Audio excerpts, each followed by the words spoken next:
Baik, saya Firman Matias Majuntak dengan NIM 2222111002 dari kelas PBSI Reguler B 2022. Pada kesempatan kali ini, kita akan membahas mengenai model pembelajaran dan salah satu contoh dari model pembelajaran.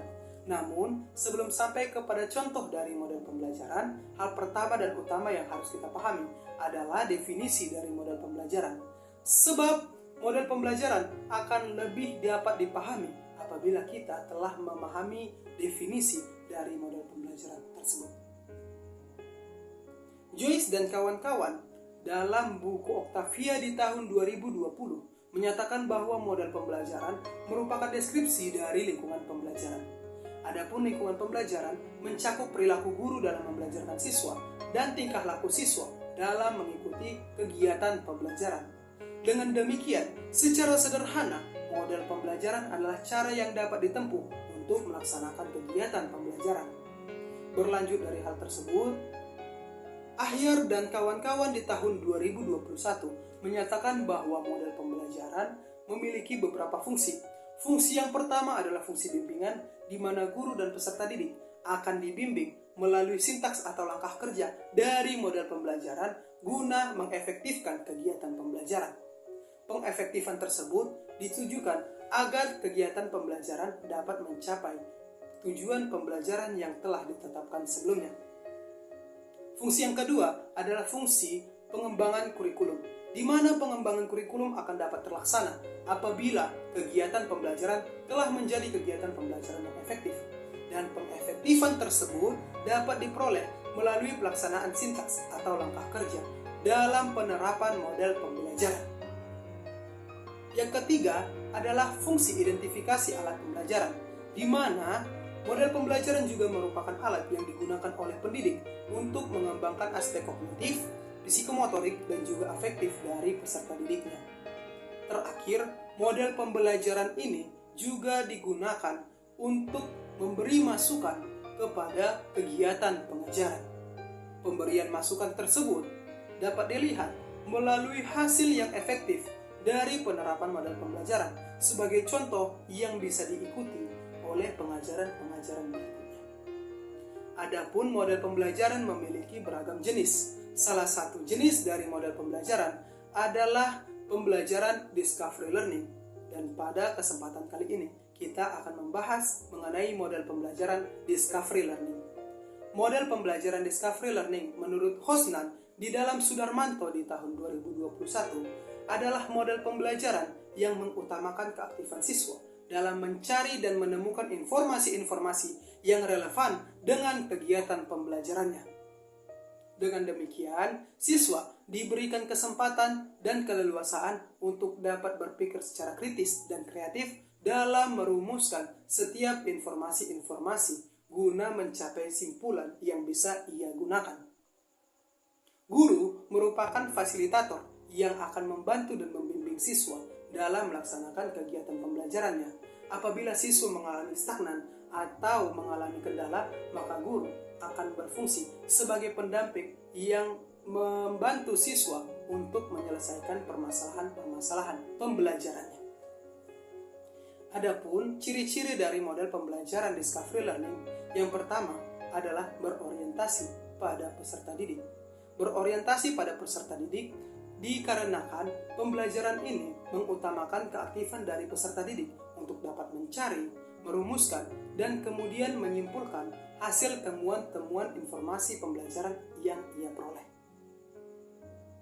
Yang kedua adalah ciri di mana model pembelajaran ini akan mengkolaborasikan ilmu pengetahuan yang telah ada pada peserta didik dengan ilmu pengetahuan yang baru diperoleh oleh peserta didik ketika melaksanakan proses pembelajaran tersebut. Pengkolaborasian tersebut dapat menjadi sebuah simpulan yang digunakan oleh peserta didik. Yang terakhir adalah berorientasi pada proses pemecahan masalah. Ada tujuan dari kegiatan pembelajaran ini, yaitu pemecahan masalah yang telah diidentifikasi pada tahap awal pembelajaran. Adapun sintaks atau langkah kerja dari model pembelajaran discovery learning adalah sebagai berikut. Yang pertama adalah tahap stimulasi, di mana guru akan memberikan subjek yang dapat diamati oleh peserta didik, sehingga peserta didik dapat terangsang rasa ingin tahunya untuk mempelajari subjek tersebut. Setelah memiliki rasa ingin tahu, maka tahap berikutnya adalah pemberian kebebasan untuk mengidentifikasi masalah yang bisa dilihat dari subjek penelitian atau subjek pengamatan tersebut. Setelah dirumuskannya atau diidentifikasikannya sebuah masalah, maka tahap berikutnya adalah pengumpulan informasi untuk menyelesaikan permasalahan tersebut. Informasi dapat didapatkan melalui berbagai sumber pengetahuan, melalui berbagai sumber informasi, baik dalam lingkungan kerja, baik dalam lingkungan pembelajaran, ataupun dari media sosial, dan lain sebagainya.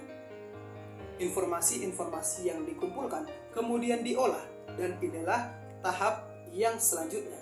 Pengolahan informasi tersebut akan menghasilkan sebuah hipotesis atau jawaban sementara dari permasalahan yang dirumuskan sebelumnya. Hipotesis tersebut kemudian akan diuji sehingga hipotesis tersebut dapat menjadi simpulan yang permanen. Adapun pengujian tersebut merupakan tahap selanjutnya.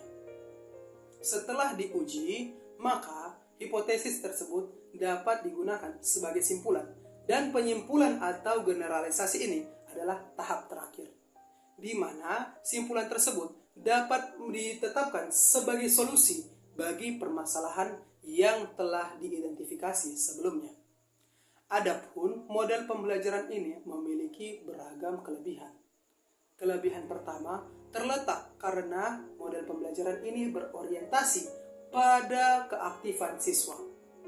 Maka siswa akan lebih aktif dalam kegiatan pembelajarannya, baik dalam mencari, menemukan, serta mengkombinasikan informasi-informasi tersebut menjadi sebuah solusi bagi permasalahan yang telah diidentifikasi.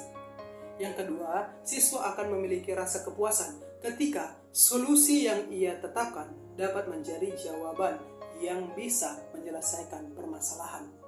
Sebab siswa telah mengikuti rangkaian proses pembelajaran melalui sintaks atau cara kerja pada kegiatan pembelajaran tersebut. Yang ketiga, siswa akan termotivasi untuk berpikir lebih kritis dan kreatif dalam menyimpulkan permasalahan dan juga solusi yang bisa digunakan untuk menyelesaikan permasalahan tersebut.